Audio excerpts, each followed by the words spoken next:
What's going on there, Twitch and YouTube world? Back to bring you another video.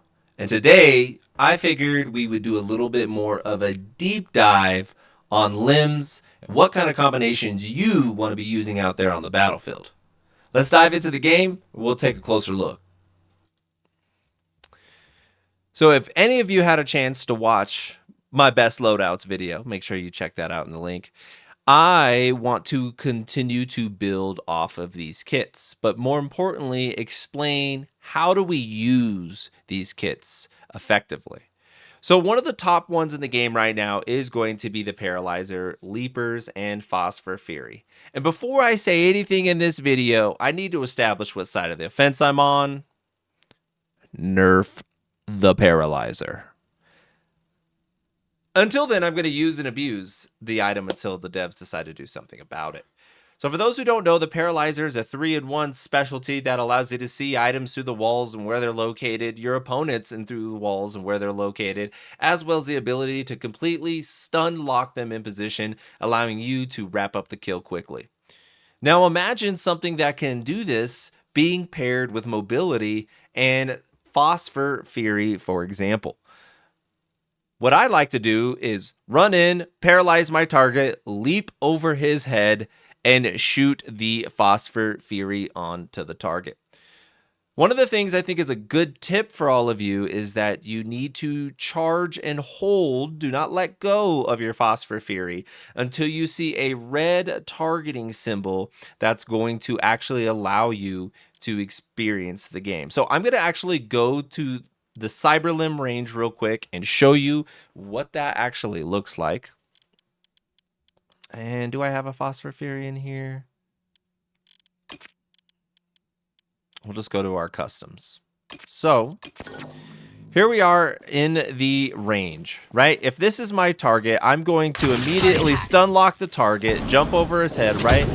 And then if we want to, in the middle of that, can incorporate trying to stick our opponent. So here's what that looks like more cleanly. Hop over them, try and stick the opponent. He goes down.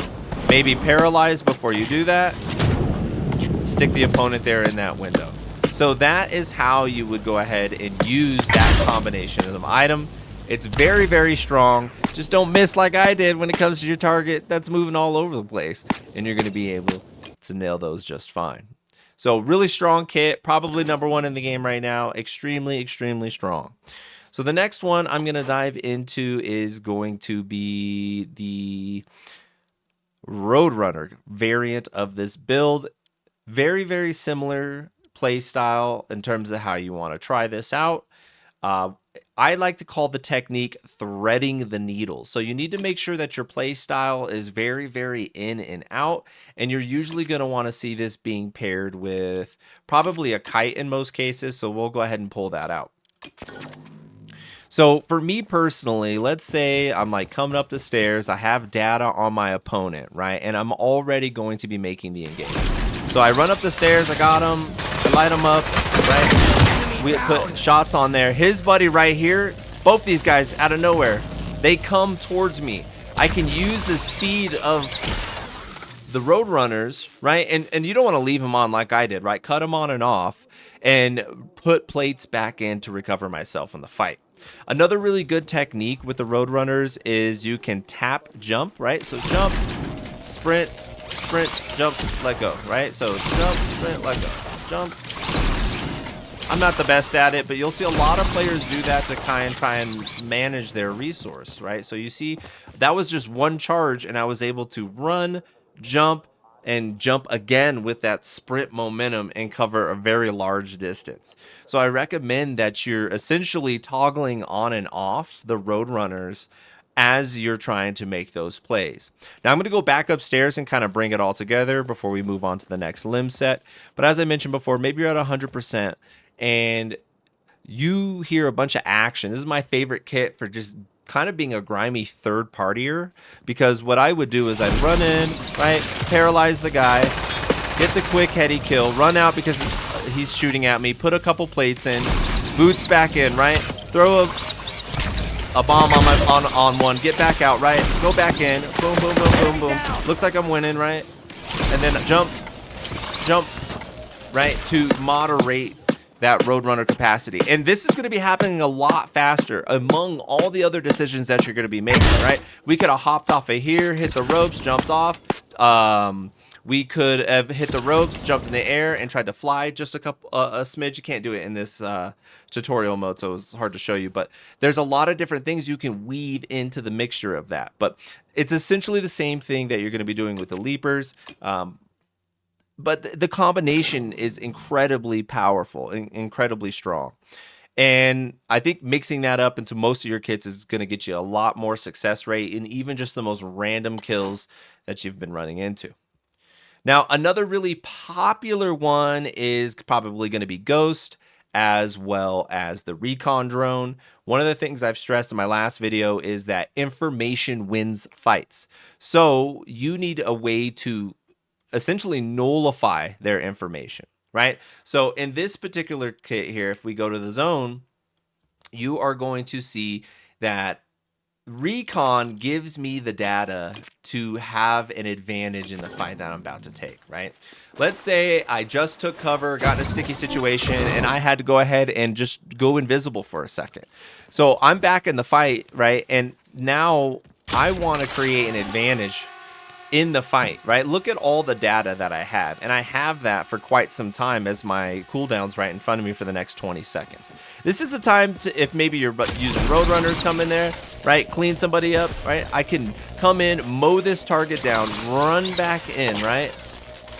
And essentially get back into an invisible state, and then choose another target that my wall hacks had created for me, right? So it, just like that thread the needle effect like I was telling you earlier, that's something else that you could do. If you're using leapers, you could do the same thing. Leap in there, kill somebody, leap out, go back to being invisible, and then get back into the action.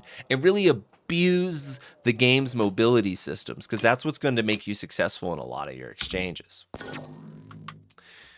We're going to go over just a couple more, but to be honest with you folks, those are really like the bread and butter setups right now. I'm sure a lot of you are seeing probably a combination of Phosphor Fury and Skunk Paw, or Skunk Paw and Slugger. I actually don't run these limbs, so I don't have an ability to show you them. But you really want to look at Slugger and Paralyzer as borderline interchangeable in terms of wanting to lock down and CC that target. However, you can catch chemical things on fire. So some people like to do Slugger, Phosphor Fury, or Skunk Paw Phosphor Fury and try and stack those together to create like a large burst of AoE damage. You're better off, to be honest with you, just running. If you're going to do something like that, I would say Slugger Phosphor Fury is fantastic, because usually what happens is you can put down Slugger in front of your target and then throw down the Phosphor like right next to him, probably on the opposite side. You think of those buildings that have two sides, right? Slugger, Phosphor, and a lot of times by the time the slug finishes spreading, the Phosphor detonates, you get a free kill. So that's a really, really great item to use, or a great item combination, I should say. Some items that are slept on: Trip Mine, really great for defending like Hextractors, or if you're in a tight situation, creating the chase. If you know you look down, your boots are about to run out of percentage, right? Or you don't have any more leaps, this is where Trip Mine can save you, because you can use that to kind of create that trap door to bait somebody into. Javelina, I also think, is a really kind of mid item. I only use it when I'm baiting. Like if I have it, it's on me and I got somebody on the chase, I'm going to wait till I can get around a corner. Then they come trying to push the corner, especially shotgunners. This thing will just absolutely annihilate them and wrap them up. Call it a day. Ripper Arm, a lot of people do like to run the Ripper Arm combination, as well as the, let me think, Hammerheads. So I'm going to show you this one real quick, because this one I think is starting to kind of gain a little bit of popularity. I mean, it's just really, really strong. So if we were to essentially kind of show you how the combination would work, I want you to imagine here in the middle, there's just chaos. There's just, you're coming up the stairs, right, to come help your boy. Don't forget to pop that Recon drone, because wall hacks win games. But you come up, right, and then bam, you slam down. This guy's already going to be cracked, and then you go in for the finish with the blade. Guaranteed kill almost every single time. Guaranteed double kill almost every single time. So when you're playing with a squad, or you're squatted up, please do not sleep on the freaking slam fist combo, man. The excuse me, Hammerhead Ripper combo. I couldn't think of the words. I was so excited to tell you, but it's super strong. But you have to play it into other things such as data, right? Get the information that's going to create those openings in the fights for you, and you are going to start seeing a lot more success when it comes to the game overall. I'm going to quickly double check the limbs and see if there's any other like last minute added explanations for you folks who may be interested. So just kind of going in here, Ghost, use it, really great recon tool. Paralyzer, #1 in the game. Honestly, because this is giving you information, and I don't know if I actually showed this to you all, so let me do that really quick before we wrap up the video, because I don't think we actually demonstrated that for newer players to understand, like, hey, why is that so strong? So we're going to go back to the limb zone real quick. And the reason why the Paralyzer is so stupid busted is not just because it's going to, you know, stun your opponent per se, right? What we're really going to be getting out of it is the pulse. You see how I can see downstairs? I now have an advantage on this target, right? And now I can jump down and, oops, you could jump down and pre-fire that location. So that data is what is honestly allowing a lot of these really sweat teams to come up on you, because take each one of those, right? All three players on that team are going to be using paralyzers to grab different points of data. I can see there's a guy up here, and I can see there's a guy down here, and that's just 2 of mine. Now multiply that by 3, and you're going to see how much data you're able to create for your team. So the lock that it gives you is honestly just an added benefit. I would say the data you're getting from it is what really makes it as strong as it is in the meta right now. And I just don't understand why an item that paralyzes gives you wall hacks, right? When we already have an item that gives us wall hacks. So like I said, my feedback for the devs would be to tweak or make a change to that, because it just needs to be improved upon. The other thing you can link up with Ripper is Slam Fist. I'll be honest with you, it's not as strong, but it will probably get you a kill. It's not going to get you the double kill, I don't think, but you're definitely going to get some nice setups with it. Would I play it? Probably not. Hook shot, always a winner. If I got a sniper rifle and I'm looking to get high ground or just, you know, get out of jail free card, definitely an automatic go-to. I would honestly say that that's like A tier. If, you know, if we looked at the Paralyzer as S tier, right? Ghost, A tier. Paralyzer, S tier. Buzz Killa, we're going to put that in the B tier. It's actually really good if you're by yourself and stuck in a situation where you need to create like a window to maybe put some plates in and keep pressure on your opponent, or just straight up fool them. Sometimes throwing a couple of those down and then dipping out of the situation with a teammate is really good, because you got multiple points of where they're getting shot from, and they'll start to think it's a player until they realize the drone's actually there. Other than that, super B tier. Recon drone, I'm actually going to say it's S tier. Not as S tier, it's not S plus like Paralyzer, but it's S tier. Slam Fist, B tier. Hook shot, A tier.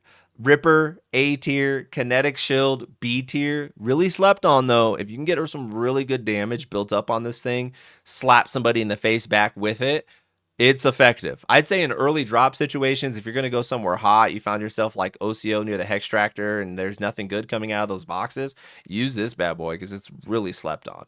Especially against pistolers who are trying to go for those headshots. Just like charge it up and then bum rush them straight in their face and then boom, take them out. Javelina, B tier. Phosphor Fury, S tier. Trip Mine, A tier. Slugger, B tier, maybe A tier. We're going to put it A tier. And Skunk Paul's going to go to B tier. So that's my tiering and rating for all of those limbs, how I use them, different combinations. I encourage you all, if there's any like combinations of your own that you could share with us, let us know. Drop it down in the chat, because we would like to learn a little bit more. But that's a wrap for this video, and I hope you learned a thing or two with me. And until next time, folks, peace, love, and happiness.